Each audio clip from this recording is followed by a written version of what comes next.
Muito boa noite, meus irmãos. Eu queria que você abrisse a tua Bíblia no livro de Mateus, capítulo 13, verso 44. Mateus, capítulo 13, verso 44. O 45, na verdade, também fala de uma história parecida, complementa o 44. Vamos ler esses dois versículos. Mateus, capítulo 13, verso 44 e 45. O texto diz: o reino dos céus é semelhante a um tesouro oculto no campo, o qual certo homem, tendo-o achado, escondeu.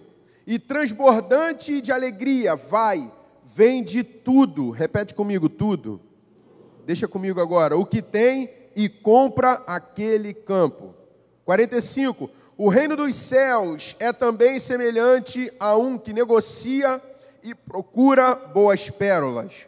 E tendo achado uma pérola de grande valor, vende tudo o que possui e a compra. Olha para cá em nome de Jesus. Quero falar nessa noite contigo sobre aquilo que Deus tem falado ao meu coração. E eu não tenho dúvida que é uma continuação do que Deus falou com a gente semana passada, quando Samuel ministrou para a gente sobre a necessidade de nós nos dedicarmos a Deus e servirmos somente a Ele. De abrirmos mão de todas as coisas, todos os ídolos que nós criamos para nós e que, sem percebermos, convivemos com eles.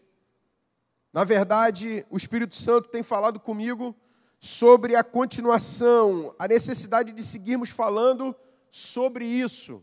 E eu quero falar hoje sobre um tesouro que nós temos, ou que alguns aqui talvez não tenham, ou acham que tenham. Quero falar sobre o valor de Jesus para nós. E eu quero começar dizendo nessa noite que me dói muito, e eu sei que não só a mim, mas a muitos irmãos, nos dói muito saber que nós somos, ou podemos ser ricos por ter Jesus na nossa vida, e nos contentamos, muitas vezes, com as migalhas que o mundo de hoje nos oferece. Esse mundo que é pobre, que é cego, que é miserável, nos oferece. O texto base de Mateus, capítulo 13, verso 44, fala exatamente dessa comparação de alguém que encontra um tesouro e diante desse tesouro, não de maneira dolorosa, não de maneira sacrificial, mas o tamanho do valor do tesouro, de maneira transbordante, vende tudo que tem, tudo que ele possui, em troca daquele tesouro. Enquanto eu orava hoje de tarde, eu estava pedindo uma coisa ao Pai, sobre todos nós aqui. E o que eu pedia era exatamente essa transformação, essa forma de ver Jesus no brilho que Ele tem, essa forma de ver a pessoa de Jesus, sua vida e a sua obra, quão maravilhoso Ele é. Isso muda todas as coisas. Na verdade, às vezes não aguentamos mais ver a nossa satisfação ou a nossa religiosidade nos afastando de Jesus.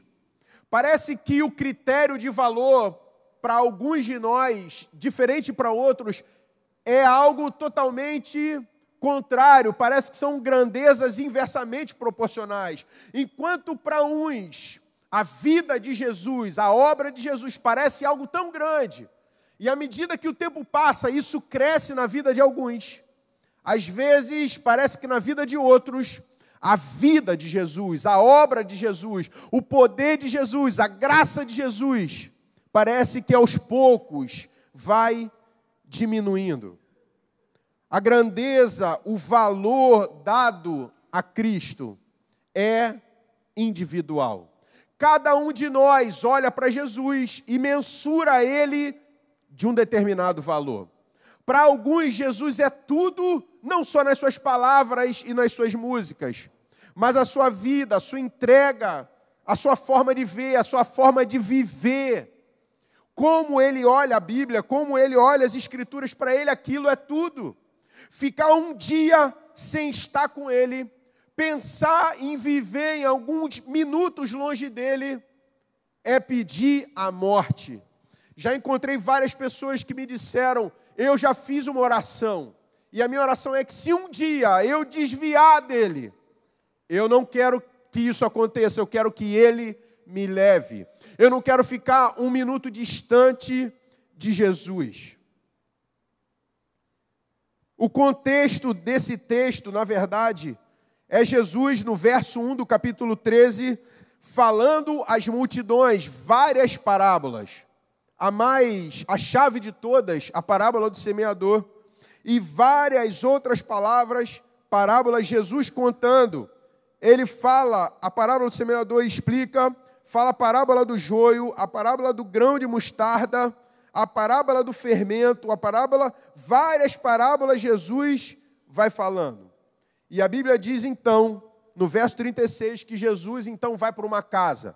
E os discípulos agora chegam a Jesus e perguntam a respeito de uma parábola. Jesus explica, e não só explica, mas então ele continua falando.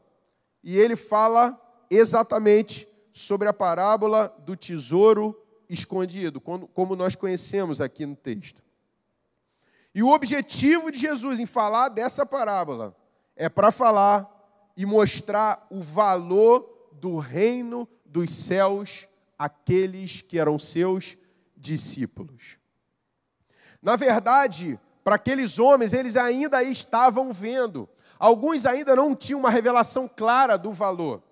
Mas quando a gente vai um pouco mais para frente e a gente chega na vida do apóstolo Paulo, e a gente olha para o estilo de vida dele, mais do que os escritos dele, mas aquilo que ele viveu, nós olhamos para ele e pensamos, que Jesus é esse que Paulo viu, que eu não vi? Que valor é esse que Paulo deu ao evangelho que nós não conseguimos mensurar? Que entrega, que renúncia, que sacrifício, e de maneira alegre. Não como um peso, não como um fardo, mas de maneira alegre, de maneira grata a Deus, se sentindo endividado ao Pai pela vida de Jesus. Paulo vive dessa forma. A Bíblia diz, falando a respeito dessa riqueza, como Paulo via, toda a riqueza de Jesus e do reino dos céus, Romanos 11, 33, ele diz, ó profundidade da riqueza, tanto da sabedoria como do conhecimento de Deus. Quão insondáveis são os seus juízos e quão inescrutáveis os seus caminhos. Muito mais do que uma forma romântica. Paulo está falando, na verdade, que a profundidade do reino dos céus é tão grande, o conhecimento, a sabedoria e o conhecimento é tão grande, que ele fica de boca aberta diante do reino dos céus.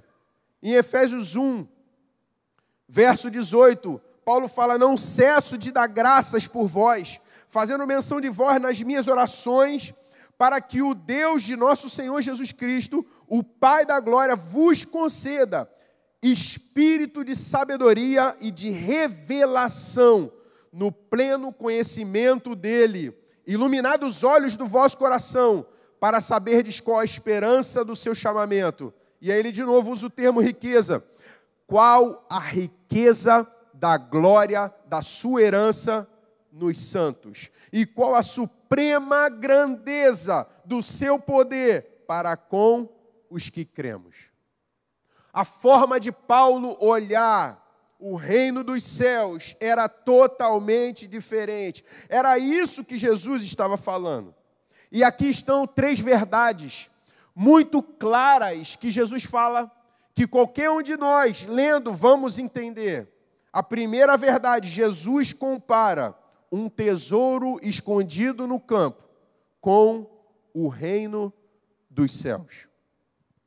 E o reino dos céus nada mais é do que o governo de Jesus, o senhorio de Jesus.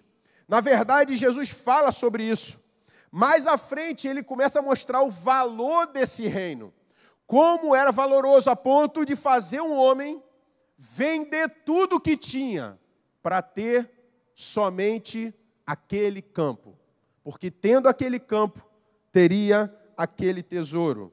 E a terceira verdade do texto é o que nós, então, olhando para o texto, devemos fazer para conquistar isso. Quero começar te dizendo nessa noite que o reino dos céus é o governo de Jesus. Um tesouro escondido. A Bíblia diz, quando Pedro se levanta, em Atos capítulo 2, verso 36, quando, não sei se vocês lembram desse texto, mas Jesus faz a promessa do Espírito Santo, e aí 500 pessoas veem Jesus sendo assunto aos céus, mas somente 120 permanecem no tabernáculo e vão orar numa casa. E a Bíblia diz então que o Espírito Santo vem. As pessoas se perguntam, como pode isso? Como pode essas pessoas estarem bêbadas essa hora?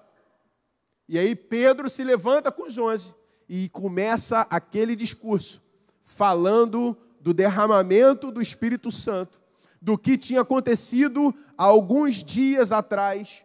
E aí ele termina no verso 36 dizendo, esteja absolutamente certa, pois, toda a casa de Israel, de que a este Jesus que vós crucificastes, Deus o fez Senhor e Cristo.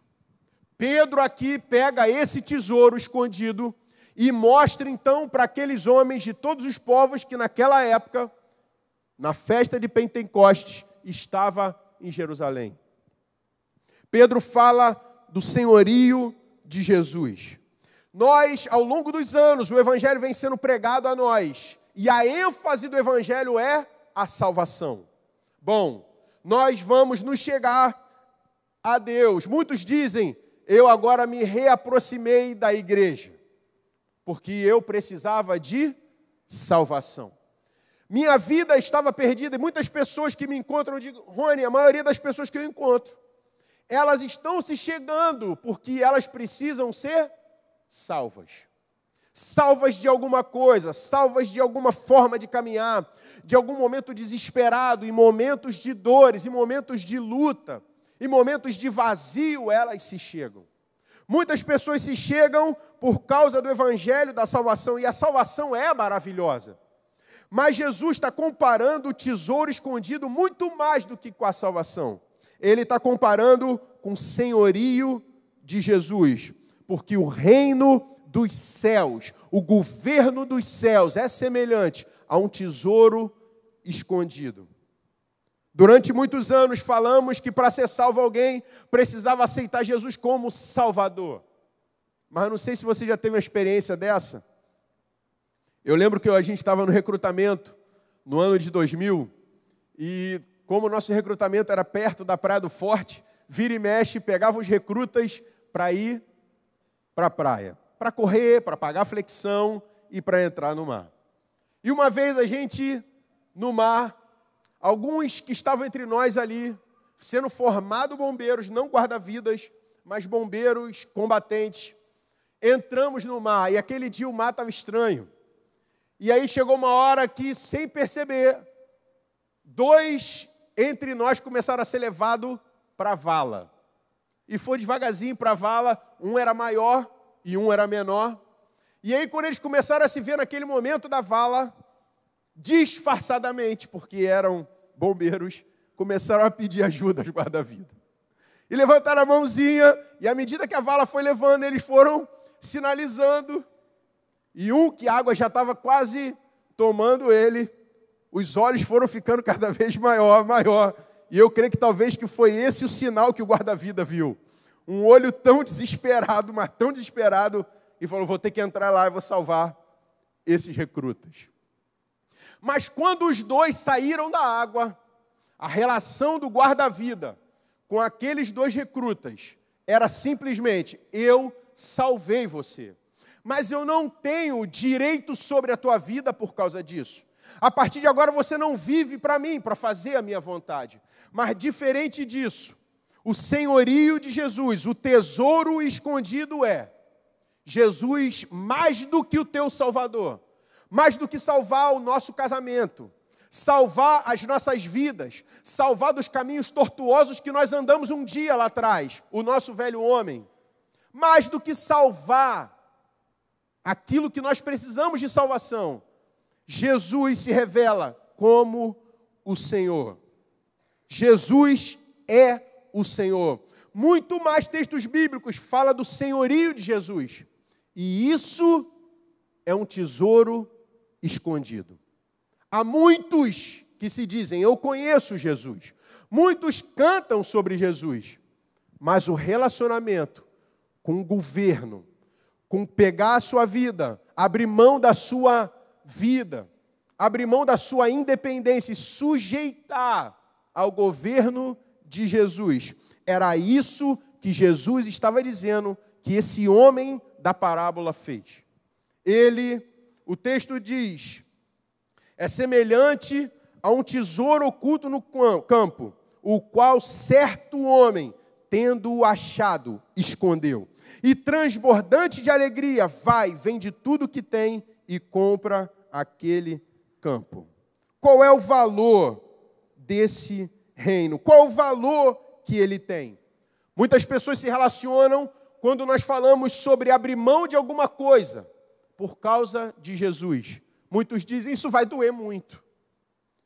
Isso vai me ferir muito. Eu não consigo abrir mão de determinada coisa da minha vida porque isso vai me doer muito. A verdade é que isso para mim tem muito valor. Mas o texto diz que esse homem, diferente de muitas declarações, ele não faz isso sofrendo. Porque quando ele olha o valor que era o reino dos céus, quando ele olha o valor de Jesus, tudo que ele tinha fica pequeno, ínfimo, diante de Jesus, diante do senhorio de Jesus. Qual é o valor que nós estamos dando para Jesus?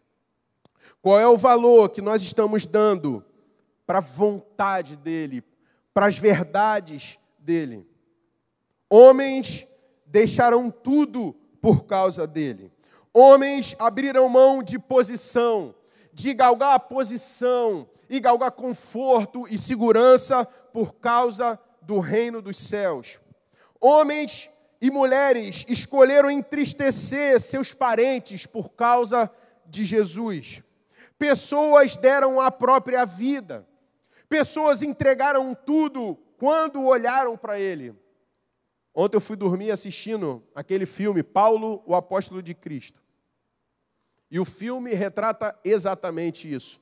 O que fazia um homem, no final da sua vida, estar dentro de um calabouço, dentro de um poço, não na sua primeira prisão numa casa, mas agora dentro de um calabouço, abrindo mão de todas as coisas, sendo agora reputado como o lixo do mundo. Aquela pessoa que tinha perdido toda a moral, não mais preso como um apóstolo de Jesus, mas como um criminoso. O que fazia aquele homem permanecer naquela cadeia? E escrever aos Filipenses: alegrai-vos no Senhor. Era a revelação que esse tesouro tem, a revelação de que quem era Jesus para ele. Diante da grandeza de Jesus, o que é um pouco do meu dinheiro? Diante da grandeza de Jesus, o que é o meu dízimo? Não é nada. Diante da grandeza de Jesus, nada é comparado a ele. Meu tempo, meus dons, meus bens, tudo que eu tenho, nada se compara a Jesus. Nada se compara à beleza de Jesus, ao poder de Jesus, ao amor de Jesus. Se eu for lembrar, e você nessa noite, o que Ele fez por mim, misericórdia. Eu estou numa dívida eterna com Ele. Nunca vou conseguir pagar toda a bondade, todo o amor, toda a graça que Jesus fez por mim. Eu estava perdido, eu estava condenado, mas Jesus me quis, Jesus me alcançou. O que dizer de homens como David Brenner, um jovem de 28 anos que morreu, prometeu o noivado à filha de um grande homem de Deus. Ele falou, Jonathan Edwards, um homem muito conhecido, falou que seria para ele via que seria para ele ter um genro como David Brenner. Seria maravilhoso. E falou, poxa, e eles noivaram. Ele noivou com a filha de Jonathan Edwards. Mas ele falou, eu vou noivar, mas eu vou para o campo missionário. E quando eu voltar, eu caso com ela. E ele contraiu uma tuberculose no campo missionário. E a história dele, te animo a você ler, a biografia dele, é de um homem que se entregou plenamente a Jesus pelos índios de pele vermelha. Saiu da Europa e foi para os Estados Unidos para pregar o Evangelho.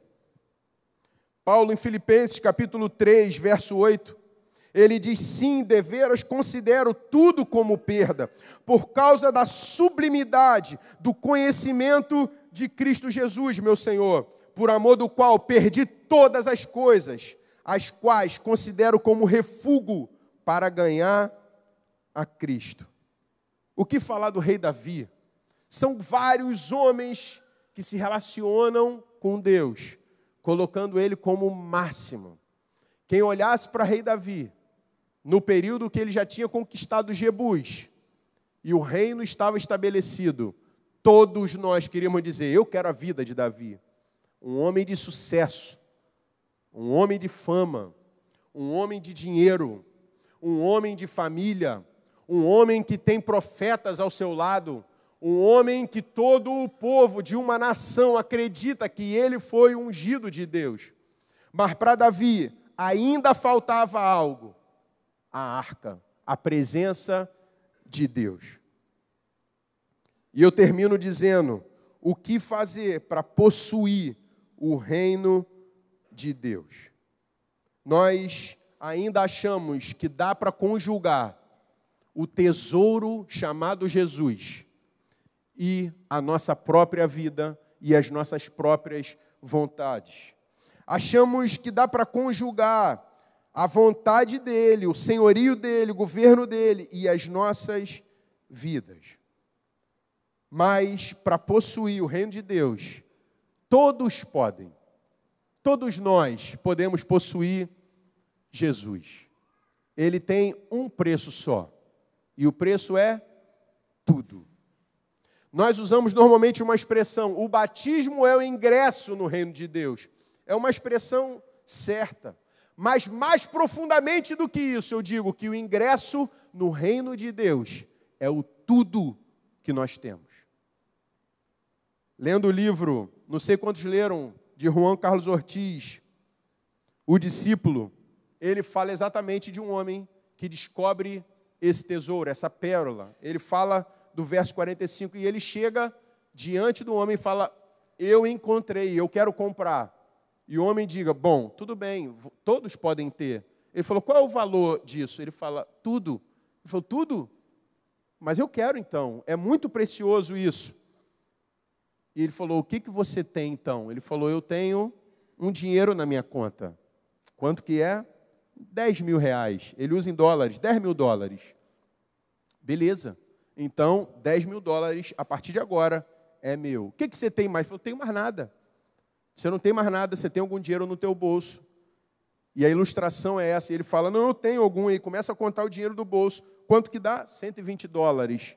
Ele falou, você quer o reino? Eu quero. Então, também é meu. O que você tem mais? Ele falou, não tenho mais nada. Você não tem uma casa? Eu tenho a casa. Então, essa casa também.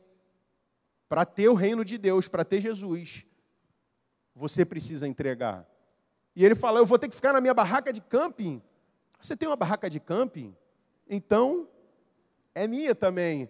Não é possível que o senhor vai me deixar dormir no meu carro. No carro? Você tem um carro? Então, me dá o carro também. Você tem quantos? Eu tenho 2, então me dá. Ele falou, só ficou minha esposa e filhos. Ele falou, você tem esposa? Filhos? Então me dá. Ele falou, infelizmente eu vou para casa só. Ele falou, você também precisa se entregar. O reino de Deus é exatamente isso. Nós apenas administramos as coisas que nós temos. Nós apenas temos algumas coisas que não é nossa. Nós apenas administramos. Mas tudo pertence a Ele. Termino dizendo, Lucas 14, 33, diz, Jesus falando, assim, pois, todo aquele que dentre vós não renuncia a tudo, a expressão de novo, quanto tem, não pode ser meu discípulo. Queria que você fechasse seus olhos em nome de Jesus. O desafio nessa noite é você olhar para a tua vida nesse lugar e não em sofrimento, mas transbordante de alegria.